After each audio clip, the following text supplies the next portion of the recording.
and today is September 21st, 2022. Why don't we just see who's here?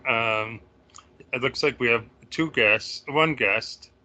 Tammy, do you want to go ahead? Yeah, I'm Tammy Sellinger. I'm the parent of two adults, 29 and 32, who both diagnosed with Fragile X syndrome. My son, Brian, the 29-year-old, lives in a group home with JCL, and my daughter lives at home with us.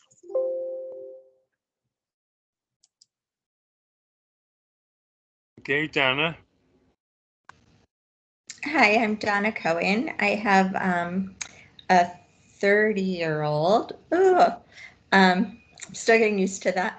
A 30-year-old diagnosed with autism and an intellectual disability, and she was in a program.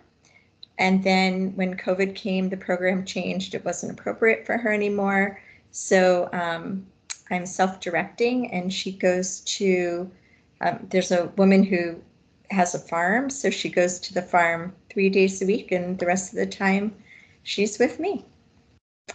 And my husband, he's here too, but he's usually at work. Well, and your other daughter from time to time. And for sure, very helpful. Thank goodness. Claudia? Hi, I'm Claudia Newman. I'm the Executive Secretary for the North Region. And just a reminder that I did start the record, that this meeting is being recorded. Yes, thank you. Annette? Hi, Annette Scully. Sorry, I missed the beginning. Vice Chair and a parent of a 31-year-old at IDD. Okay, Regional Director Silva Gordon. Hi, I'm Silva Gordon. I am the Regional Director for the North Region. Was appointed in April 1st of 2022. Sorry to interrupt, but I couldn't hear it all. I don't know. I'm not sure if there's something with your sound. We can't hear you. I apologize. Can you hear me now? Okay.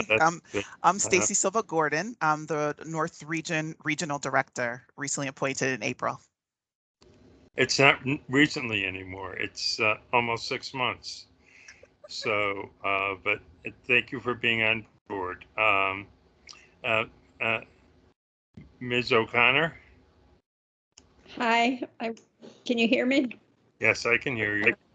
Hi, this is the first meeting I've been in quite a while, so I probably have never introduced myself. I'm Mary Lou O'Connor, and it's nice to meet you.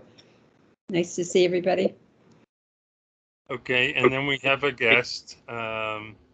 Cynthia, could you introduce yourself and say why you decided to attend our meeting today? Oh, hi. Yes, I'm Cynthia Licksteiner. I have a son, Brendan, who has an intellectual disability as well as autism, and he lives in a group home and through FAVAR. And he also attends a day program through FAVAR. He's 47 years old. Okay, sounds good. My family connection is I have a 39-year-old son named Spencer who lives in a HART group home and attends the HART day program. He has medical issues and has autism and ID, and always facing new challenges. But his mom and I have remained involved over the last 38 years or so. And I'm currently serving on the Council of Developmental Services as its secretary. So that's where we are. Anyway, so let's move through the agenda. Usually we have the minutes next, the approval of the minutes. I don't have the agenda in front of me. Is there a motion to accept the minutes from our last meeting as presented? I move to accept the minutes from the last meeting. Is that, okay? Am I out of place in doing that, Rick, as a guest? Yeah. I'm not sure that's. No, a guest cannot do that. It has to be a member of the council. Okay. Accept it.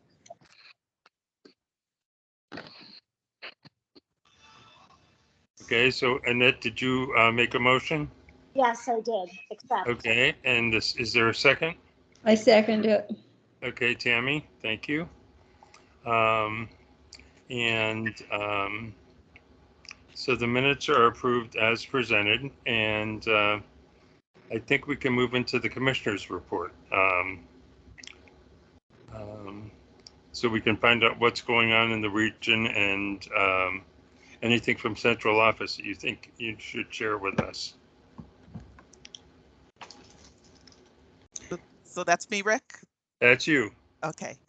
Again, this is Stacy Silva, North Region Regional Director, to give some updates from the region and CO. A memo recently went out to extend the hold for new developments for an additional 6 months.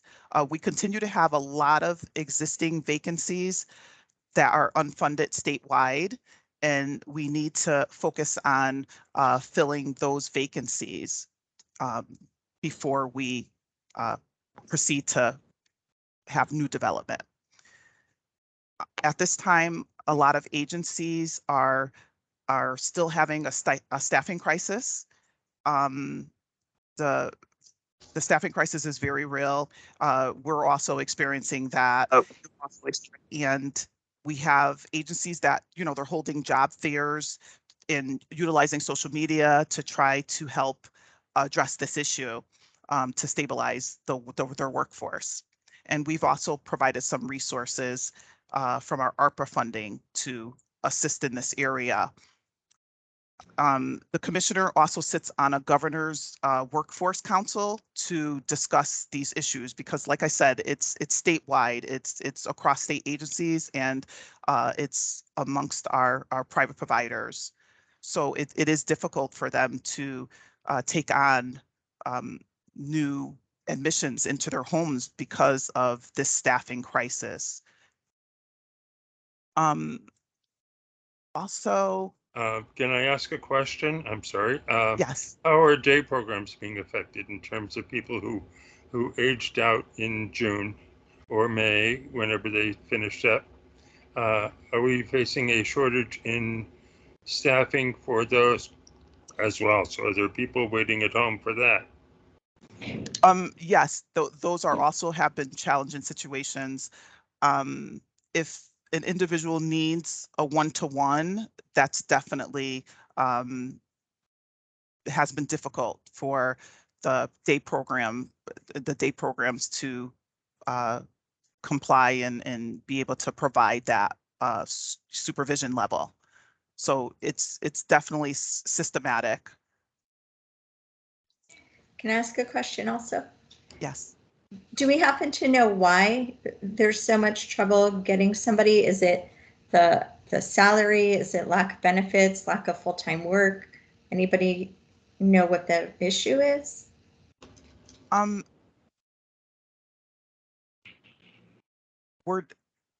don't think there's any one particular reason. We have assisted providers with assisting with wages. They're not getting the same level of interest or applicants.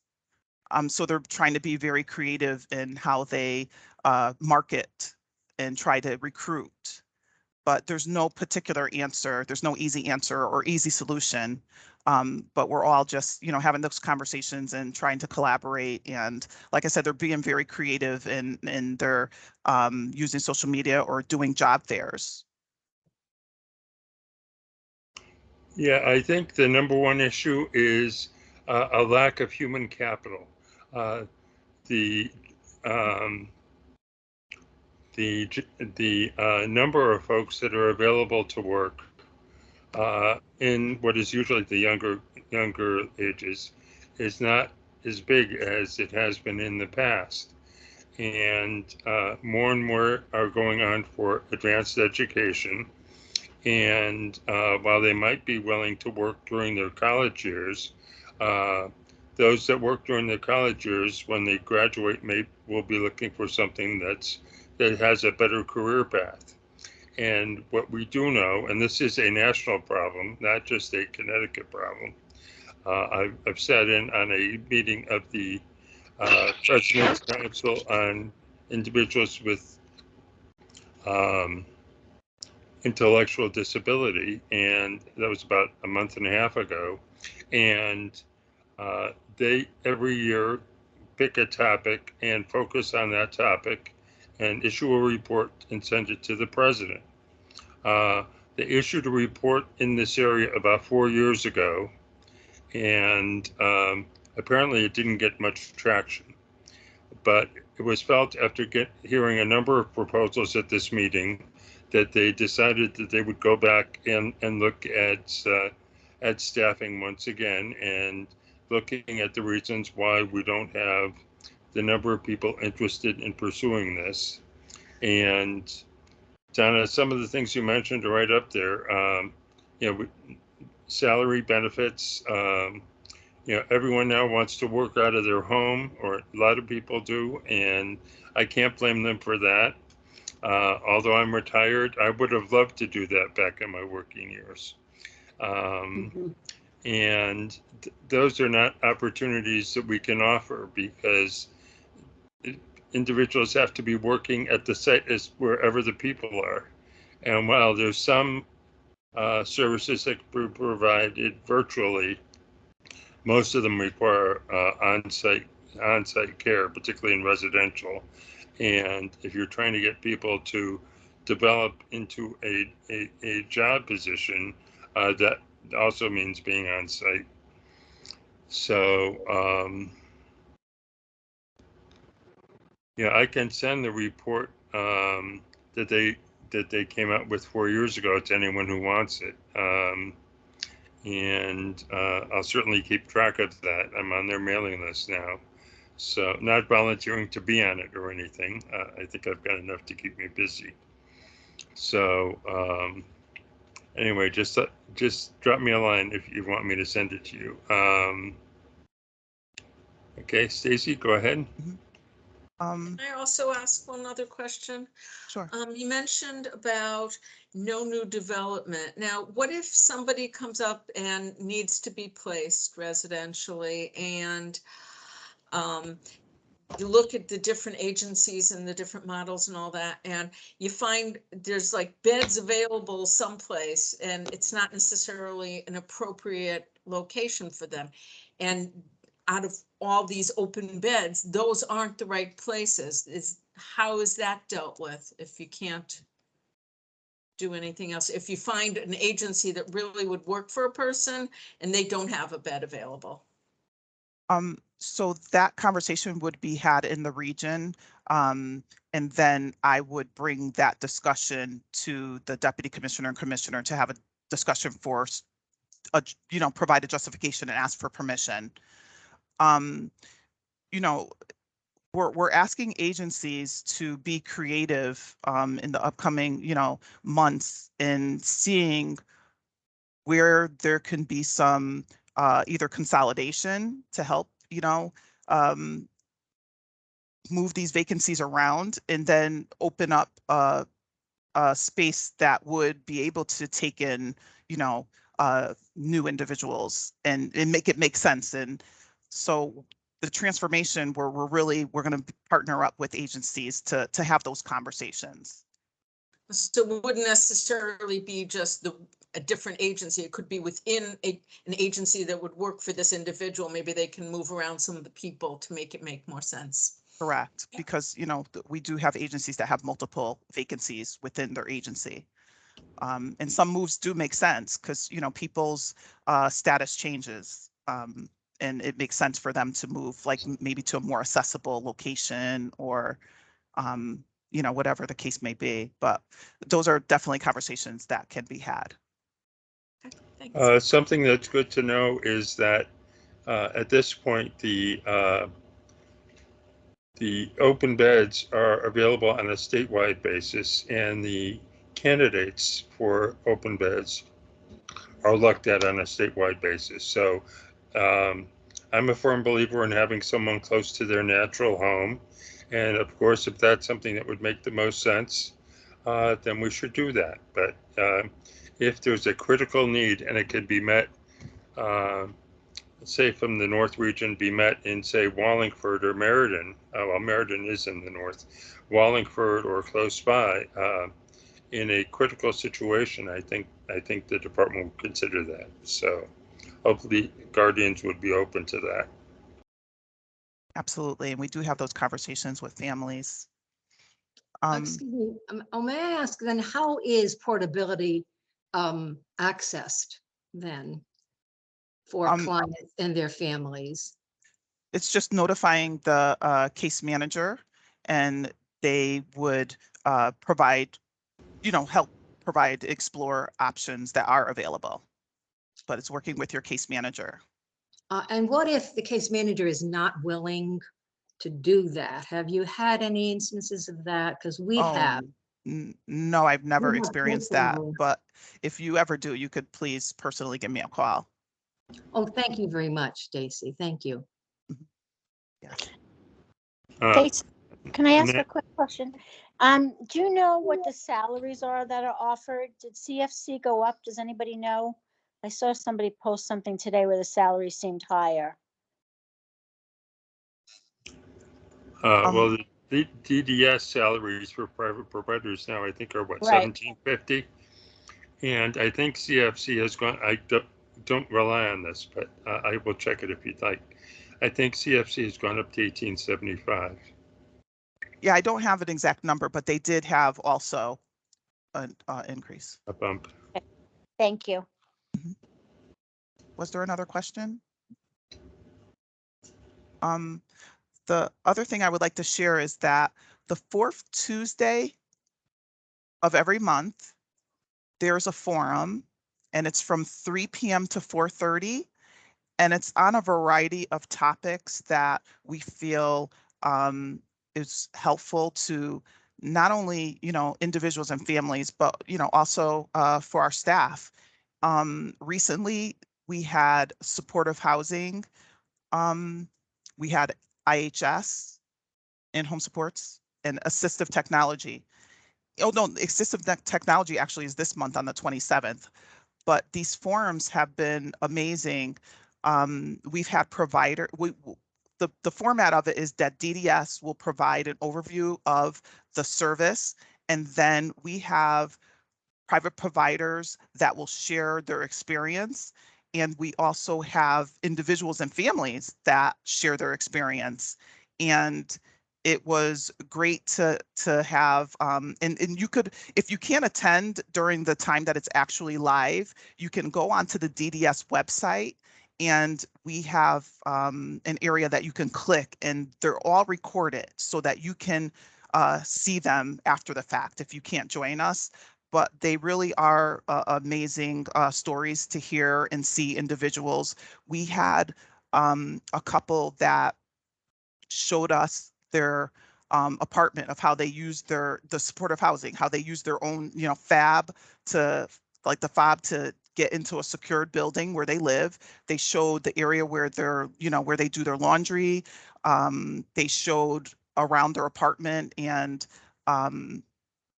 the technology. It was great to see a success story and see them actually give us an overview and show us their apartment.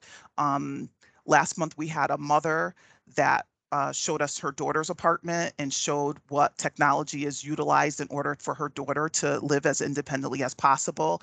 And, she shared her story, and I just think it's very helpful for others that may be not sure that they want to explore this service for their family member, that they actually hear an individual, they hear a family member, hear their personal story, and can relate and have the opportunity to ask them questions. So I definitely would love for you to join this opportunity. We're doing assistive technology this month on the 27th. Then in October, it's going to be the community companion homes, and November is customized employment, and December is remote supports.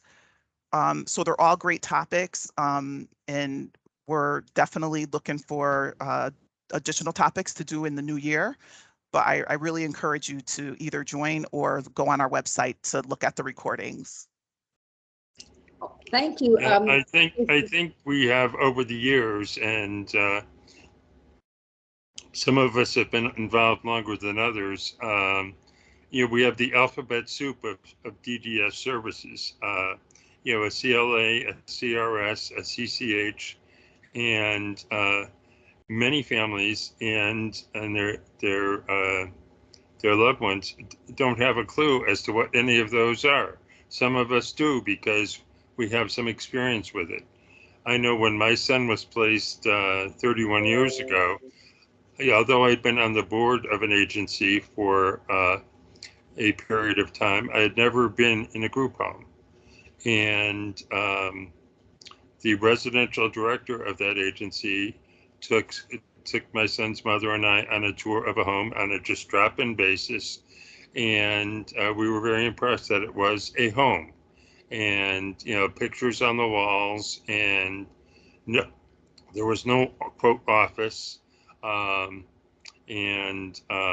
cars in the driveway, just like there would be anywhere else, and a beautiful backyard. And it was a very helpful experience to know that the house that was going to be renovated for our son's program, which didn't look anything like a home at that particular time, was going to go through this transformation and become a home just like the one we were looking at.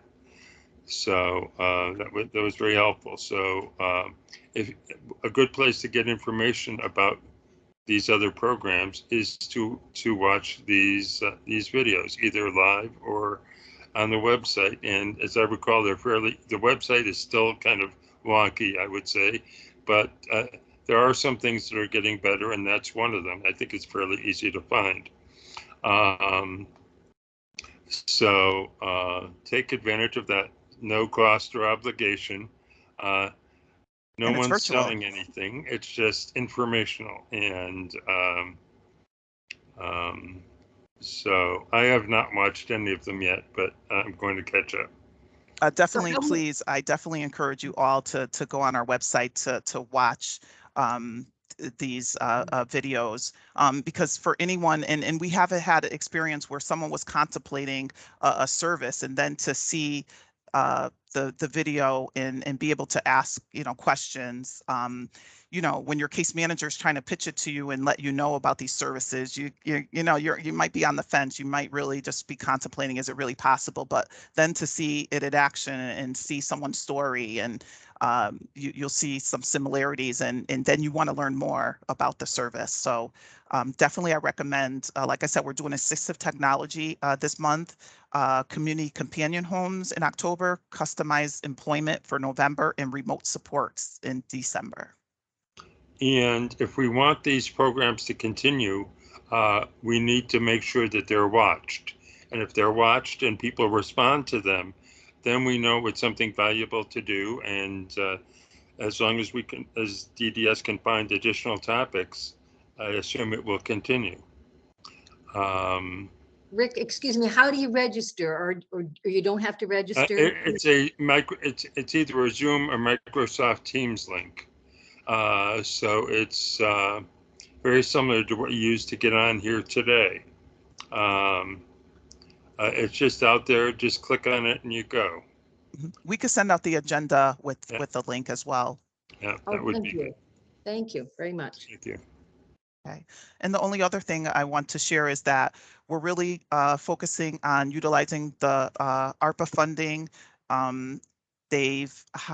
DDS, we've hired a transformation consultant that's going to be contracted with. They're developing the scope of work right now to assist with the system transformation. And there'll be 5 committees, an advisory committee, residential committee, a day committee, an individual and family committee, and then also a DDS staff committee. So stay tuned. Yeah, those meetings have started, and those are also recorded and available on the DDS website. And there is a link when you go to the page that you get to when you go to the DDS webpage. There's a link for ARPA. And all of the ARPA plans are presented there, the members of the committee, and links to their past meetings and dates and times of future meetings. I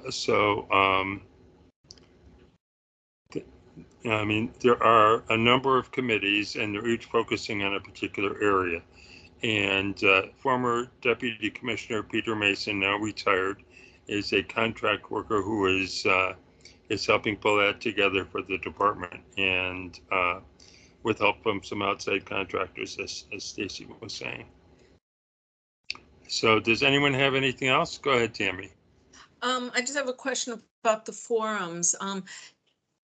Are there going to be any that are geared more toward helping some families know like what a CLA or CRS are also? Because unfortunately, some individuals, their family members don't necessarily fit into the CCH or some of those other ways. So like Rick said, the alphabets, some people don't even know what those things are and think, okay, I'm looking at CCH, there's no way my kid fits in there, let's say. So I will definitely bring that recommendation I think that would be back. a good add.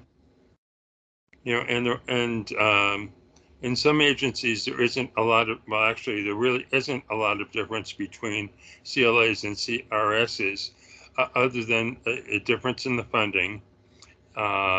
That CRSs do not include room and board, CLAs do. It's paid with state dollars. And in a CRS, you can have no more than 3. A CLA, you can have up to 6.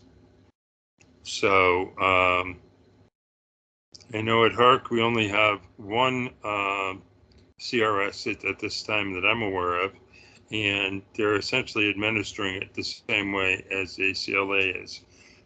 So anyway, hi, Kim. Good to see you. Is your daughter with you today? She's not. You're muted. Oh, sorry. I'm working while I'm here, so she's okay. That's right. Yeah. I did have a question about shared living, whether that would be something that might be presented. I will also add that to the suggestions. Awesome. Thank you. You know, I think the iDash is wonderful, but there isn't enough for everyone who would qualify. So that makes it difficult. Well, I think we are very fortunate. I mean, this is on my list. We're very fortunate in the North region. We have more of these supported living programs up and running, or soon to be up and running, than the other regions. Fairfax programs in Bloomfield and in Canton are both open now. HARC's program on Asylum Avenue in Hartford is open now. And the CRI one, I think it's CRI on New Park Avenue, which is the landlord is the same landlord that I have in my apartment, although it's a different building. That I understand is coming along, but the accessibility features have to be added to the units for our folks, and those have begun. So it won't be for a few more months, but getting there. They've already filled, though, from my understanding. I assume that they're filled. We're still, they're still working on 2 vacancies, but they want to maintain a wait list of at least 5 people, because, for example, why they have 2 vacancies is the timing was bad for one person and another person was over assets. So that opened up, you know, availability. So they will keep, you know, we will continue to provide them referrals so that we have a wait list. Okay. I am aware that there is a group working very hard to set up something in possibly either Vernon or College. I've been working with the parents who have been discussing that. You know, I work for Creative Living Community of Connecticut, and that's where I am. But I know we're not ready. It won't be probably for another 3 years or so before we'll be ready for housing. But you know, my daughter's 31, she's home with me. She shouldn't be. But we just shared living really needs to be looked into, and parents need help. We need help. Mm-hmm. Yeah, I think what you really need to make these supported living things work is, you know, a willing provider and a developer that's interested in having a at least a portion of their development to be affordable under the rules that apply to these supported living programs. So, you know, there's some bureaucracy that goes along with that with the Department of Housing and CHFA, but I think it's getting to the point now where it's a finely honed machine. So it's not like the first one or the second one. And I'm sure. I have a nonprofit that I work with, my daughter works with, and they will not give her housing. They have housing, but they won't give it to her because she does not have DDS funding for residential. So.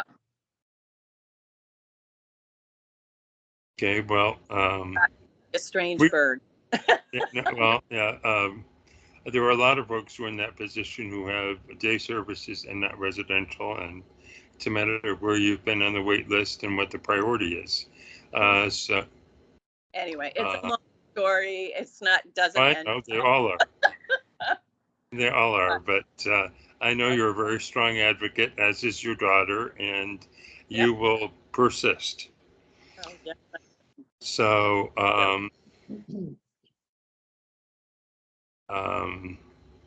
no, it's wonderful for those who can make it work. It really is wonderful for them. And the iDash has just been transformative. But there are many of us still out here in our own little boat. Yeah. Well, I'm sure that Steve Morris, who is sort of the godfather of supported living in supported housing in Connecticut at the provider level, would be glad to help any other group get going. We've been in contact. We've been in contact. He's presented to this group and presented to the council, I think, on a couple of occasions. So we're working on it. Okay. Excuse me, may I ask, what is iDash? It's intellectual disability autism supported housing. Oh, thank you. Now that was a special federal program that was came out, I think it was like 2014 or 15, a number of years ago. There was a bundle of money for that Connecticut was awarded, and that money has been consumed. And there are opportunities to package similar types of support as funding support from the state and federal government to make additional ones work. And it's you know, there is the limitation that's being applied here of 25% of the units as a limit as to how many can be occupied by those with ID. So it's a matter of building a larger project that has, say, 50 units, and our folks have a set aside for 12. So I don't know what they would do there. I think it is 12. You don't round up. So looking forward to more of those happening. So anybody have anything else?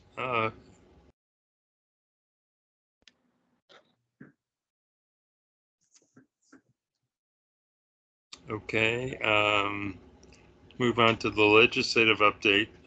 Just have a couple of items. One, ARPA is sort of related to legislative update. It was passed, I guess now about 18 months ago.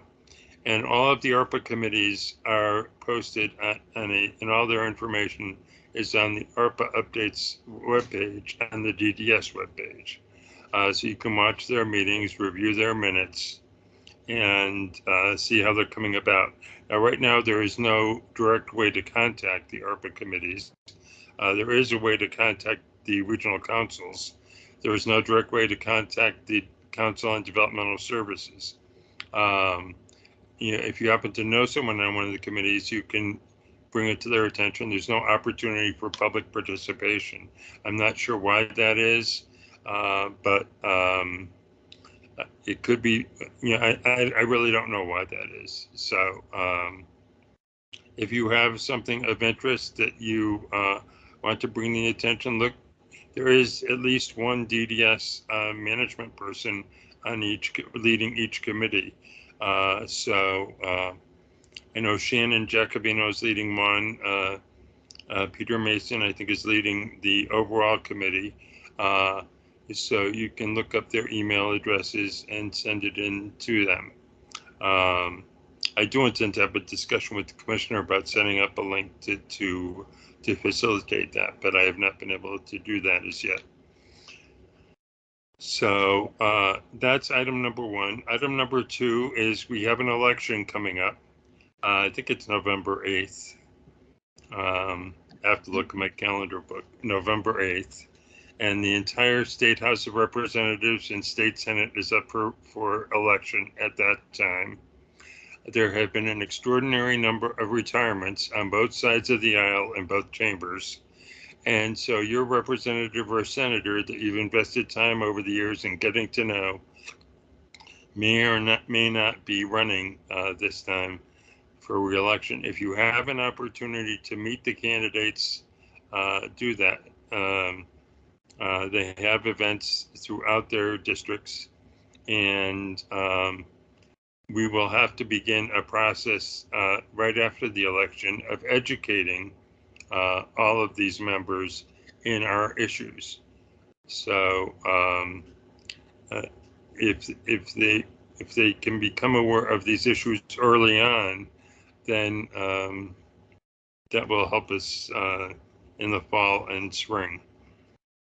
For the federal offices and governor and lieutenant governors, secretary of state and treasurer, there is the October 12th candidate forum, which does conflict with one of the North meetings that the commissioner has scheduled.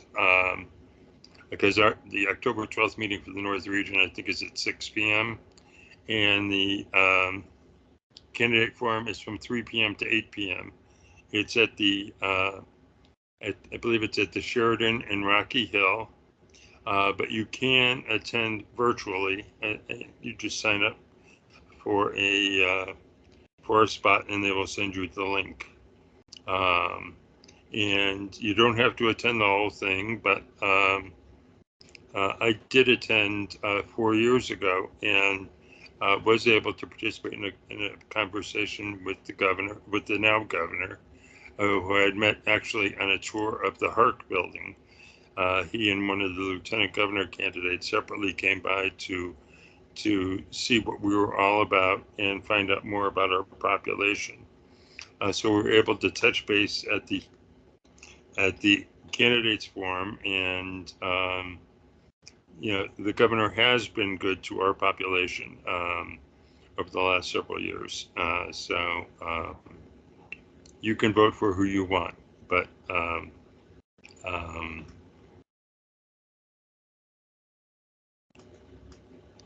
and that is put on by the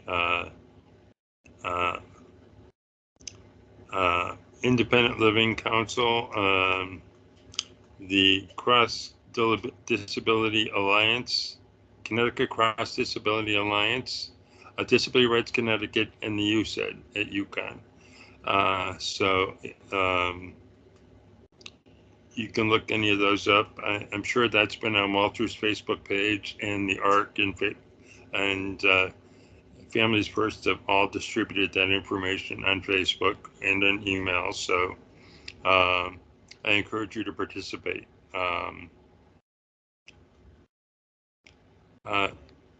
Do we have any public participation? Anyone?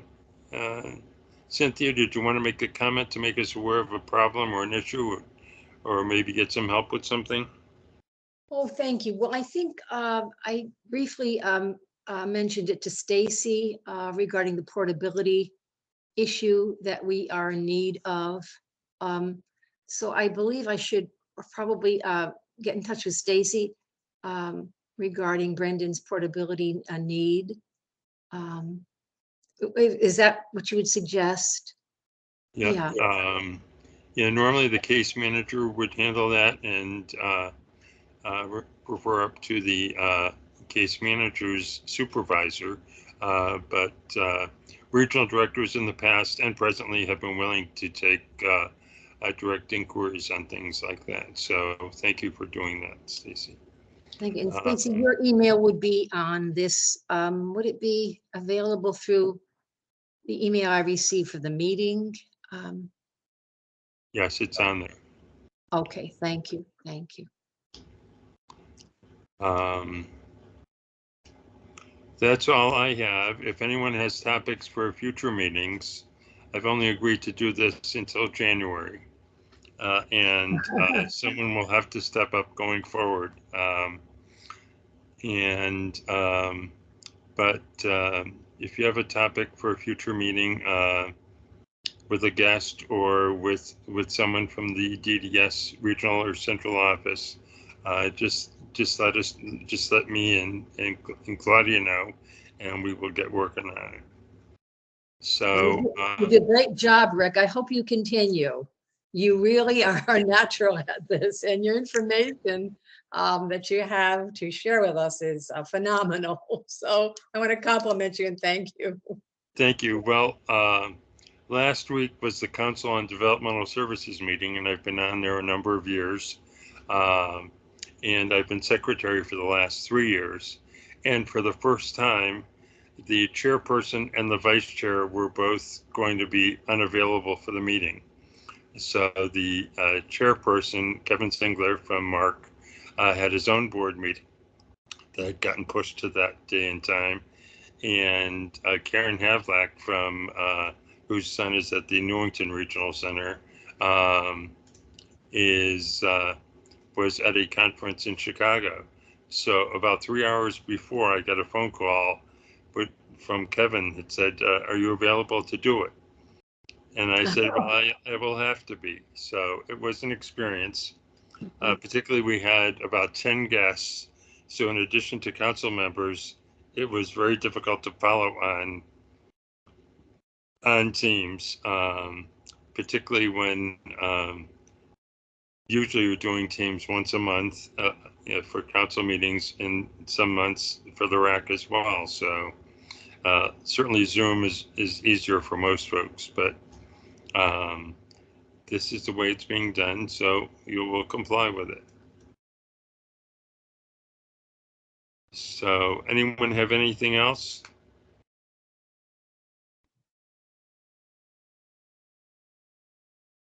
Okay, is there a motion to adjourn? I adjourn.